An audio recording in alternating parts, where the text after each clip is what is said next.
Hello dear students, myself Sachin S. Pawar and I welcome you to my third video on Unit 13 Hydrocarbons for PU first year students.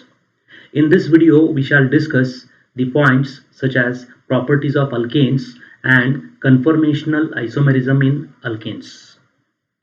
So let us begin our today's session.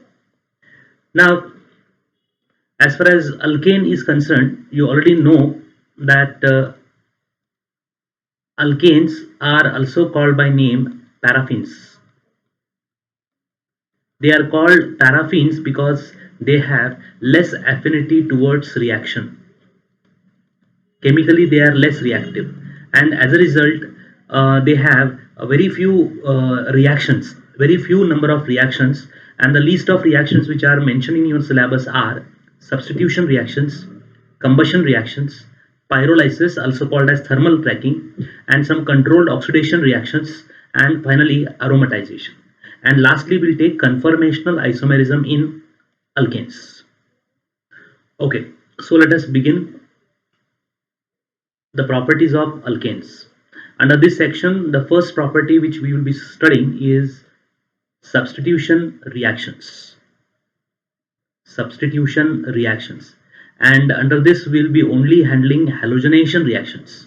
Now, when I say substitution reactions, you should know alkanes are simply the compounds of carbon and hydrogen only. They are the compounds of carbon and hydrogen only. And substitution means substitution. Substitution of what, if I ask you? Then they are the reactions in which one or more hydrogen atoms of the alkanes are replaced by certain functional groups like chlorine, bromine, iodine, nitro group, sulfonic acid group, and so on. Under this, we are taking only halogenation.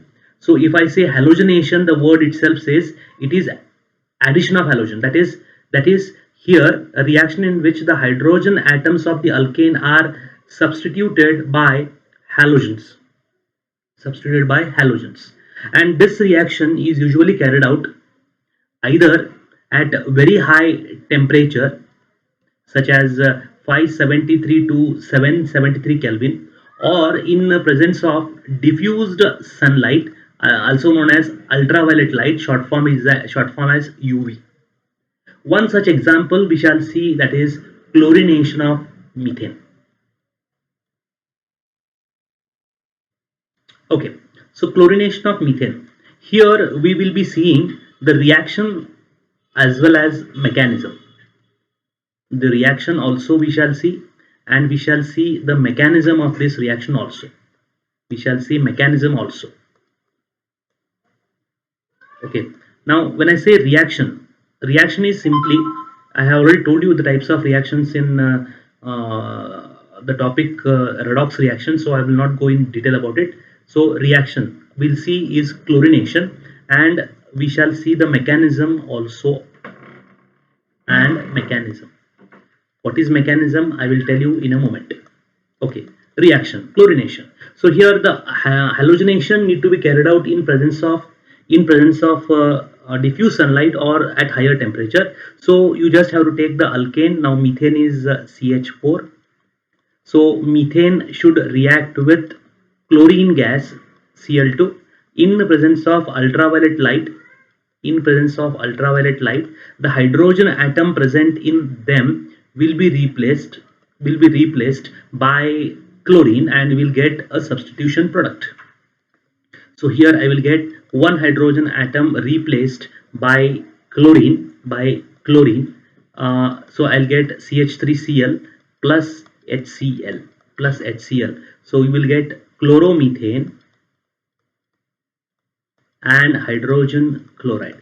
But this is a reaction where we have still hydrogen atoms. In this reaction, hydrogen atoms are still remaining with the chloromethane. Therefore, further reaction will take place. And the chloromethane which is there, that will further react. Chloromethane will further react with chlorine in presence of ultraviolet light, and the next hydrogen atom is replaced to get CH2Cl2. So one more H atom is replaced by Cl. You will get methylene chloride, also called as dichloromethane. This dichloromethane further reacts with one more molecule of chlorine in sunlight, that is diffuse sunlight, and one more hydrogen atom is replaced to get CHCl3. CHCl3.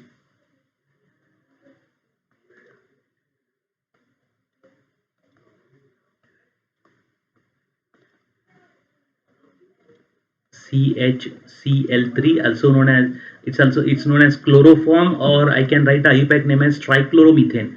Trichloromethane further reacts. Trichloromethane further reacts with chlorine in presence of an ultraviolet light. In presence of ultraviolet light, and final product is all the hydrogen atoms are replaced in methane, and this is tetrachloromethane. So here methane reacts with chlorine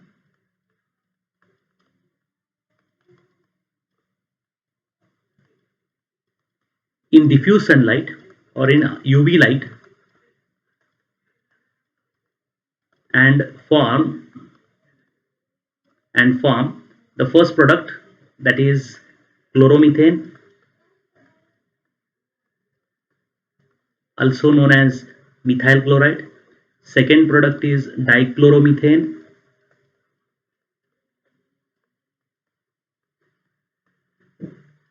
Third is trichloromethane, and finally it is carbon tetrachloride.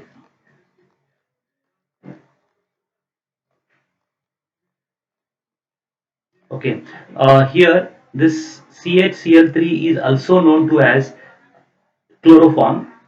CH3Cl is known as methyl chloride, and CH2Cl2 is known as methylene chloride, and this is the chlorination reaction of methane. Right. So this is about chlorination reaction of methane. Now, chlorination of methane. Here, if you just concentrate on the first step, you will see what is happening here. I will just do a modification in this.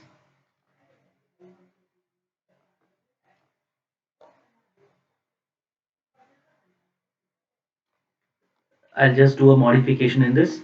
So if I write methane as CH3H, then you will see CH3Cl is reacting with the chlorine molecule. So chlorine molecule, I can write it as Cl-Cl.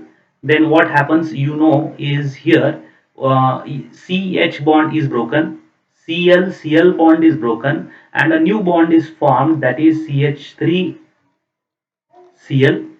CH3Cl, a new bond is formed, that is CH3Cl, and one more bond is formed, that is HCl. So here in one reaction, there is breaking of bonds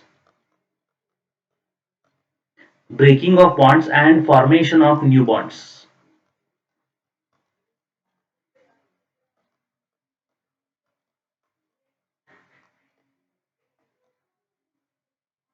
Okay, so breaking of bonds and formation of bonds. If you want a detailed description regarding breaking of bonds and formation of bonds, then we need to go for what we known as mechanism of the reaction.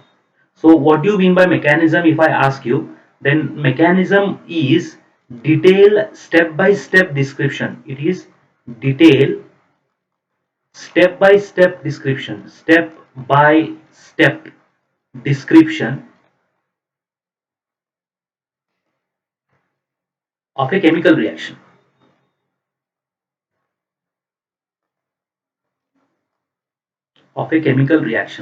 Now we shall see the first step. First step is you are reacting methane with chlorine in ultraviolet light to form methyl chloride, chloromethane, and HCl. Now here detailed step-by-step description of this reaction we shall see. This is mechanism of chlorination of methane. And if you see this, it has got three steps. Step number one is chain initiation. Step number two is chain propagation. And step number three is chain termination. This is detailed steps. So in the first, we have to break the bonds, and then we have to form new bonds, and finally we have to wind up the reaction. So three steps are there. First step. So first step, here in the first step, what happens is there are plenty of chlorine molecules. One chlorine molecule will absorb ultraviolet light, and this will undergo a reaction which you have learnt in the previous unit, that is, it undergoes homolysis. It undergoes homolysis, and it leads to formation, it leads to breaking of this CCl bond, and this breaking of bond is, since by homolysis it leads to formation of Cl dot and Cl dot, that is, free radicals are formed. And since free radicals are formed and reacting in this reaction is a free radical mechanism. It is a free radical mechanism. So we are learning a free radical mechanism in this. Free radical mechanism. Okay. So step number 1, chlorine molecule absorbs ultraviolet light to form two chlorine free radicals. Now this chlorine free radical formed, one of the chlorine free radical formed will now attack methane. So if I write methane as CH3H, so one bond I am showing, then again the reaction takes place in UV light. So here what happens, you see, CH3Cl bond breaks again by homolysis. So we'll get CH3 dot and H dot. H dot will combine with Cl dot to form HCl, and CH3 dot will form as methyl free radical. This is step number 2 of chain propagation. Still we have not got any one of the product. Now what happens is the methyl free radical which is formed, it will now attack another chlorine molecule. Since we are taking one mole of a substance, 1 mole means Avogadro number of particles. So another molecule of chlorine will react again in presence of an ultraviolet light. Again homolysis will take place. So here we have a breaking of Cl bond. So Cl dot is formed. One Cl dot combines with CH3 dot to form CH3Cl. One of the product is formed. CH3Cl plus Cl dot. And now in this propagation step, you see, we the required products are obtained, that is HCl and CH3Cl. So once the required products are obtained in the propagation step, we have to wind up the reaction. And if you see actually how the reaction is happening, you will see the reaction is happening because of these free radical, that is chlorine free radical and methyl free radical. So if you just consume those free radicals, the reaction will stop. And when I say consume these free radicals, we have plenty of chlorine free radicals formed in the product, in the chain initiation and chain propagation step, and we have plenty of methyl free radicals formed in chain propagation step. So to stop that, we have to combine those. And when I say combine two types of free radicals, the only possibility is, there are three possibilities. The first possibility is that methyl free radical may combine with chlorine free radical and produce chloromethane, that is methyl chloride. One possibility. A methyl free radical may combine with another methyl free radical, and it may produce CH3, that is ethane. Or finally, two chlorine free radicals may combine and they may give chlorine. So here three possibilities by which we can consume the reactive intermediates and we get the final product. And this is about the mechanism of chlorination of methane. The entire step is there. Step number 1, chain initiation. Step number 2, chain propagation. And step number 3, chain termination. So this is chlorination of methane and its mechanism. Okay, now next reaction. The next reaction under syllabus, in the syllabus, is combustion reaction. What do you mean by combustion? Combustion is heating any substance. Now, since we are taking reaction of alkanes, heating alkanes in the presence of air, which consists of dioxygen, or we can take a pure dioxygen. So heating the compound with oxygen or air, we give a product, we get a product. Usually what happens is, during this combustion, the elements present in them will split up and they combine with the oxygen. And since alkanes contain only carbon and hydrogen, so carbon and hydrogen split up, carbon will combine with oxygen to form carbon dioxide, that is CO2, and hydrogen combines with oxygen to form water, that is H2O, and this reaction is known as combustion reaction. So elements combine with oxygen to form their oxides, and this reaction involves evolution of large amount of heat. Just to give one example, combustion of methane. If I just take an example of combustion of methane, see, methane involves liberation of 890 kilojoules of heat when 1 mole of methane is subjected to combustion. So if I have to write the reaction for this, the reaction goes like this. You need to take methane gas. So I am taking 1 mole of methane gas.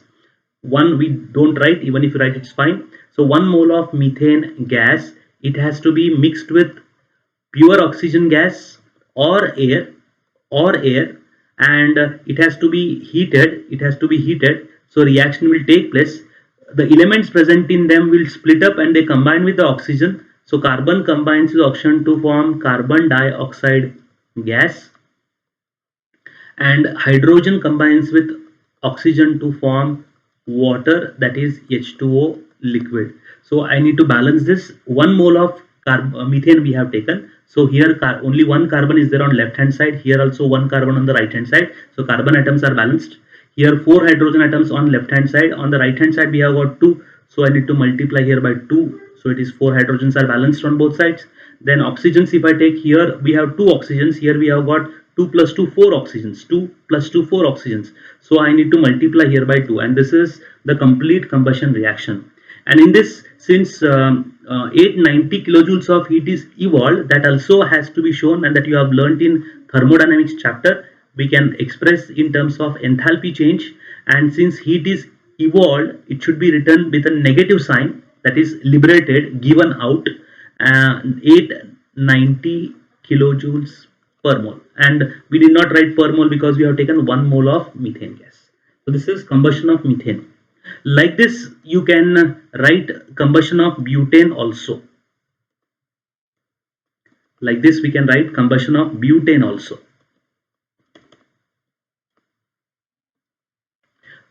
If you want, I can write that butane. Okay. I can write combustion of butane. So combustion of butane. You see, butane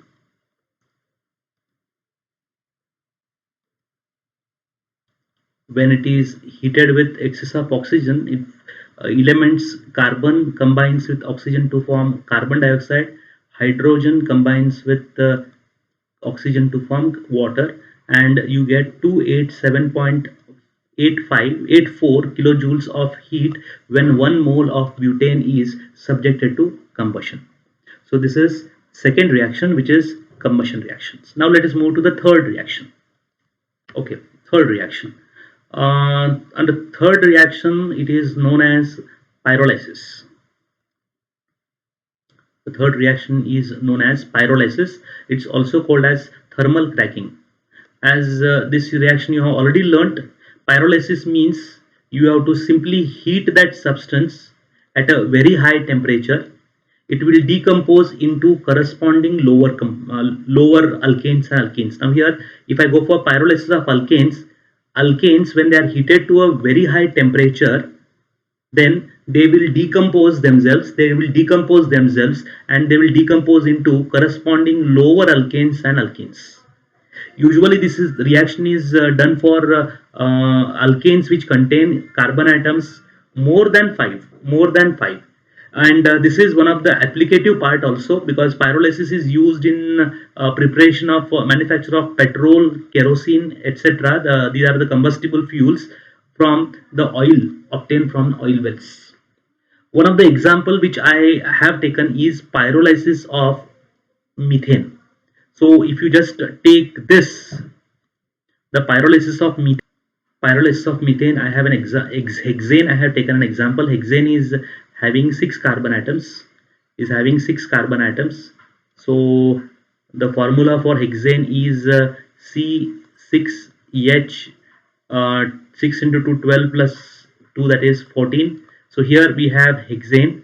This is hexane. So the higher alkane is taken and it is heated at a higher temperature. Here temperature is 773 Kelvin.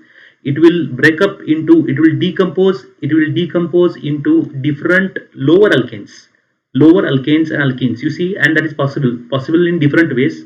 It may break into butene, hexene and hydrogen gas. It may break into butene and ethane. It may break into propene, ethene and methane. C3H6, C2H4 and CH4. So here on pyrolysis, depending upon the temperature, we have 773 Kelvin temperature. So at higher temperature, it will break down into lower alkenes. It will break down into lower alkenes and alkynes. Lower alkenes and alkynes means the alkenes and alkynes containing carbon atoms less in number than the starting alkane, that is hexane. So this is pyrolysis of alkanes or thermal cracking of alkanes. Okay, so next reaction is controlled oxidation reactions. Now under controlled oxidation, you know already oxidation means what you have learnt in redox reactions. Oxidation can be defined in different ways. Here we are taking an example, that is you are taking a definition, that is oxidation means addition of oxygen atoms. We shall take this example. So here alkanes, they are heated with a regular supply of dioxygen or air, but here they are heated at a high temperature in the presence of a suitable catalyst. And when you just simply use it with oxygen, heated with oxygen, it is called as a combustion reaction. But along with oxygen, if you use suitable catalyst, that alkane can be converted into some different products. One example I can give you is oxidation of methane. Here, if you use copper as a catalyst at 523 Kelvin and 100 atmospheric pressure, methane is converted into methanol. Methane is converted into methanol, also is known as methyl alcohol. And on the other hand, if you just use copper, same oxidation of methane, if you use molybdenum oxide as a catalyst and simply heat it, it will be converted into methanol. Methanol is formaldehyde, common name. So the oxidation reaction is largely dependent on the suitable catalyst employed. Which catalyst you use, depending upon that catalyst, we may end up with different products on oxidation of that corresponding alkane. And this is the controlled oxidation reaction. It is not a complete oxidation. Remember, complete oxidation means breaking off all the bonds and converting the elements into corresponding oxides, like carbon combines to form carbon dioxide, hydrogen combines to form water. But here it is not. It is not a complete combustion. It is a controlled combustion. So here we are breaking partial. We are not breaking all the bonds. We are breaking the bonds partially. So here using catalyst and oxygen gas. So we have different oxidation products, and this is the example for controlled oxidation reactions of alkanes. The next reaction is aromatization reaction. Aromatization means alkane is converted into corresponding aromatic hydrocarbon. like benzene or benzene like compounds, so here normal hexane, we have to take normal alkane. Normal alkane need to be taken. Normal alkane means the alkane in which all the carbon atoms of that alkane are in continuous chain. That normal alkane is taken and it is subjected to aromatization. When you want to aromatize it, we have to adopt the condition, that is it has to be heated at a temperature of 773 Kelvin and at a pressure of 10 to 20 atmospheric pressure, and we have to use certain oxides, and the oxides of vanadium can be used, molybdenum can be used, or chromium can be used, and that those oxides are supported in alumina, over alumina, Al2O3. So here one of the example is, if I just take normal hexane, that is a hexane which consists of all six carbon atom in a continuous chain. Then normal hexane, if you simply heat it with the oxide of chromium, it is chromic oxide at a temperature of 773 Kelvin and 10 to 20 atmospheric pressure.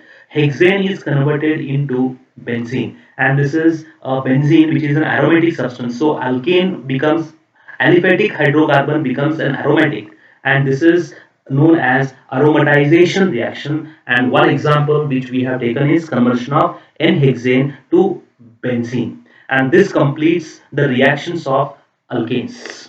This completes the reactions of alkanes. We have seen in all five reactions. The first reaction we have seen is substitution reaction. Second reaction we have seen is, after substitution we have seen um, combustion reaction, substitution reaction, combustion reaction, pyrolysis, some controlled oxidation reactions, and finally aromatization. So these five types of reactions of alkanes we have finished in today's class. And now we have come to the last part of the topic, that is the conformational analysis. We will start with conformational analysis. So what is conformational analysis? We shall see that. Now for this, okay, for this, the conformation analysis, it is similar to the reaction, similar to the isomers which we have learned in previous unit, that is chain reaction, chain isomerism, position isomerism, those structural isomerisms we have learned. And we have learned some chain isomerism in the same topic also, that is chain isomerisms of alkane, butane, and pentane we have seen. Like this, alkanes also show one kind of isomerism, that is known as conformational isomerism. And what is conformational isomerism, if I want to say, then for this I have a model for you. Okay, for this I have a model for you. Before that, here, if I just take an example, here I'm taking an example, say ethane, conformational isomer of ethanes we shall see. And there are two conformations, that is eclipsed and staggered. What is that? I will tell you. Ethane molecular formula, you know it as C2H. Alkane means CnH2n plus 2, that is 2 into 4 plus 2, 4. So C2H6, sorry, it is C2H6. Okay. Now, if I write structural formula, then it has two carbon atoms. Therefore, I can write as the carbon chain as this, and then we have satisfying the tetravalency by hydrogen atoms, and this is what is known as ethane. Okay. Now, for this, I have a model for you. Now, this model, if you just check, now this is the model which I have prepared. Now here we have got two carbon atoms. And these two carbon atoms, each of the carbon atom is linked with three hydrogens. I have purposely taken different color balls just to make you understand what is the conformation is all about. And you see here there is a free rotation possible about the carbon-carbon single bond. There is a free rotation possible about the carbon-carbon single bond. And since free rotation is possible, because of free rotation, we have different structural arrangements existing. See, with this is one arrangement, structural arrangement, and then we have little rotation. Then we have one more structural arrangement, So structural arrangement arising due to free rotation about the carbon-carbon single bond. those isomers are known as those isomers are known as conformers or conformational isomers. They are known as conformational isomers or rotational isomers. And the phenomenon is known as conformational isomerism. So conformational isomerism is due to what? It is due to it is a result of rotation, free rotation about the carbon-carbon single bond. So due to free rotation about the carbon-carbon single bond, we will end up with different structures. We'll end up with different structures. And these structures are known as conformational isomers or rotational isomers, and the phenomenon is called as conformational isomerism. We shall see conformational isomers of ethane, and there are two in number. One is eclipsed conformation, another is staggered conformation. What are these? We shall see. We shall see in a moment. We shall see in a moment. Okay, so let's see.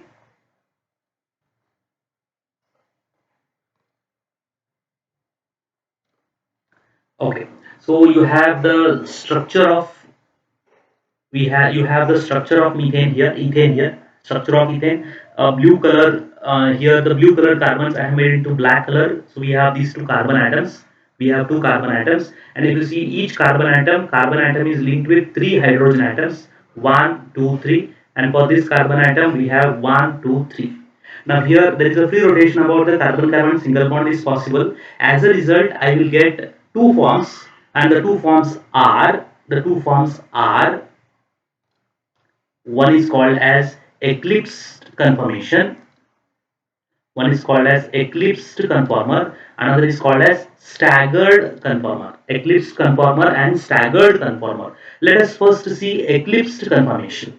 Eclipsed conformation. Now for this, the structure of this can be written in different ways, and mainly we have got two forms, two ways in which it can be written, and those are, one is Sawhorse projection formula and one more is Newman's projection formula. First we'll go for Sawhorse. Sawhorse means you see horse. You see horse. Sawhorse projection. So you are observing this molecule. You are observing this molecule. So now see, you are observing this molecule. Now this molecule, you observe it like a horse. Observe this like a horse. And when I say horse, horse is nothing but it has got a head. So let us say this is a head, and the two front legs, and this is the tail. This is a tail. This is a tail and two back legs. So it looks like a horse. So it looks like a horse, and this horse structure is we are seeing. Therefore, it is sawhorse structure. I'll first go for eclipsed conformation. So eclipsed conformation. Purposely, I have different colors here. Colors for the hydrogen atom. Why I will tell you. You'll understand in a moment. So here we have sawhorse structure. So you are observing the structure like this. You are observing the structure like this. So when you are observing the structure like this, you see what you are observing it, what you're observing it.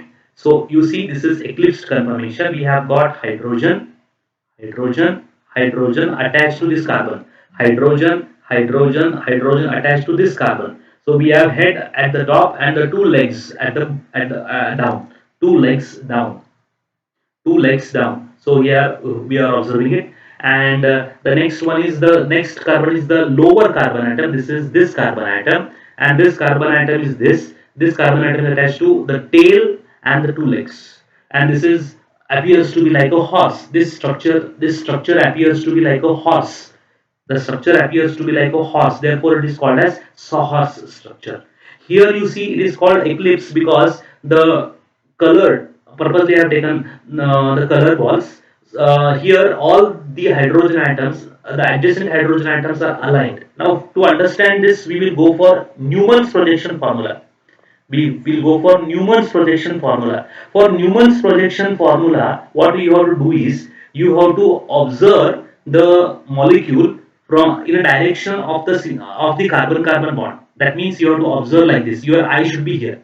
Your eye should be here, and you are observing it here. So you are observing it here. You are observing it through this. You are observing it through this. So you cannot observe it. So I will turn down this. I will turn this, and see, you are observing it. You are observing it, and if you observe it carefully, you will see that the hydrogen atoms, the adjacent hydrogen, the hydrogen carbon, these are the carbon atoms you see, and the hydrogen atoms are eclipsed. They are coming, they are aligned, they are eclipsed, and that is why known to be this is known to be eclipsed conformation. And if I want to write this structure, then see, I am writing the eclipsed conformation. So I am seeing this carbon atom. Okay, I am seeing this carbon atom. This carbon atom is this one, that is the dot. This carbon atom is attached to one hydrogen. So this carbon atom is attached to hydrogen, and then this hydrogen and this hydrogen. So it is attached to this hydrogen. Behind this carbon atom we have got one more carbon. For that we write a circle. We'll draw a circle, better I'll use a different color. So we have a circle. This is the carbon atom which is behind it, a carbon atom which is behind carbon number 1. This is carbon number 1 and this is carbon number 2. So carbon number 2 is behind and this carbon number 2 is attached to H. This is this H,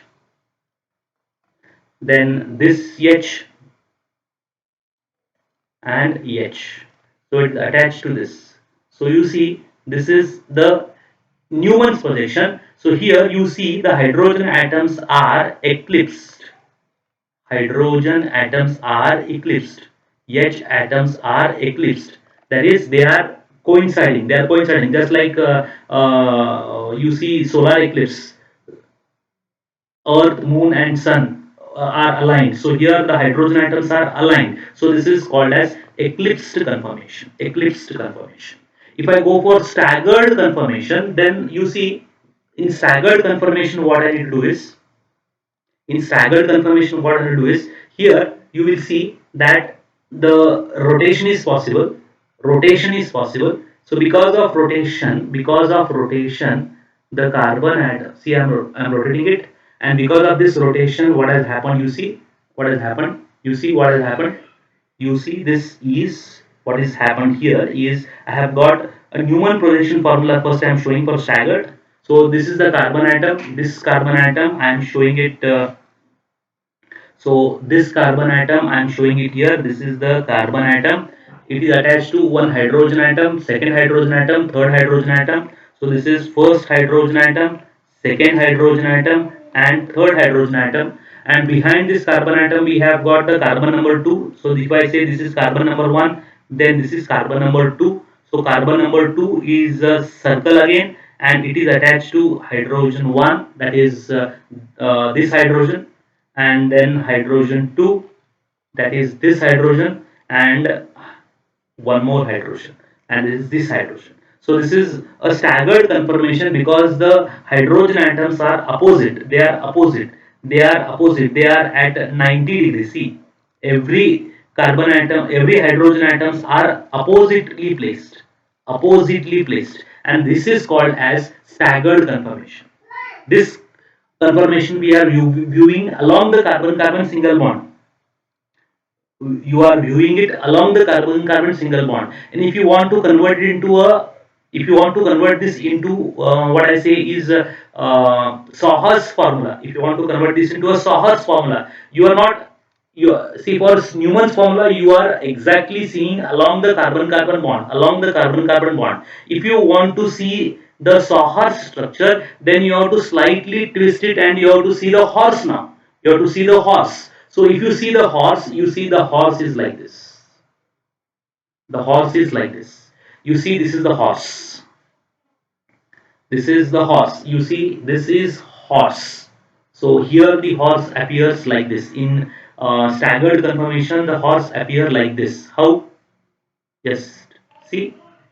This is the carbon number 1 attached to hydrogen 1, hydrogen 2. So here, if I just say, then Sauer's structure, if I just say,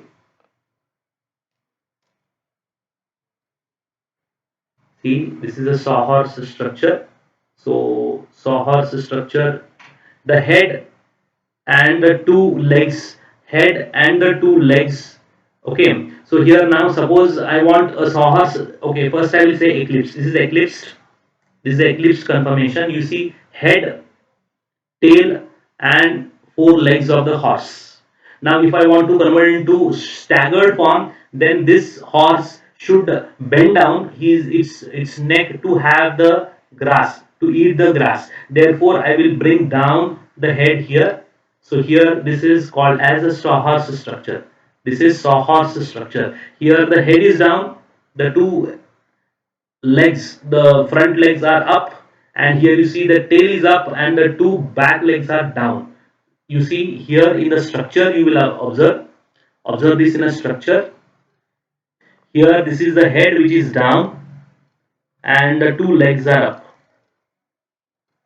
and on the second carbon atom the tail is up and the two legs are down, and this is appearing like a horse eating the grass on the ground.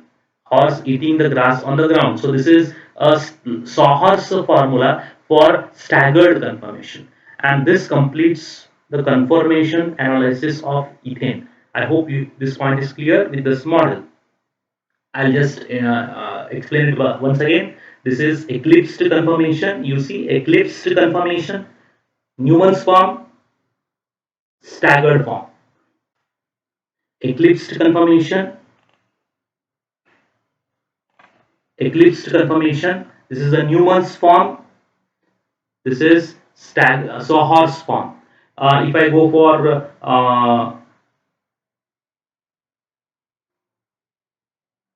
staggered conformation, this is Newman's form. If I just want to see, this is sawhorse form. Newman's form. If I say this is a sawhorse form.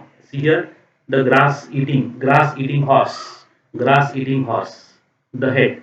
This is sawhorse form, and this is about conformation analysis of ethane. And this completes conformation analysis and today's unit. So in this today's unit, we have seen two things. One is that reactions of alkanes, and secondly, the conformation isomers of alkanes, taking an example of ethane. Thank you. I'll stop here. In next class, we shall see reactions of alkenes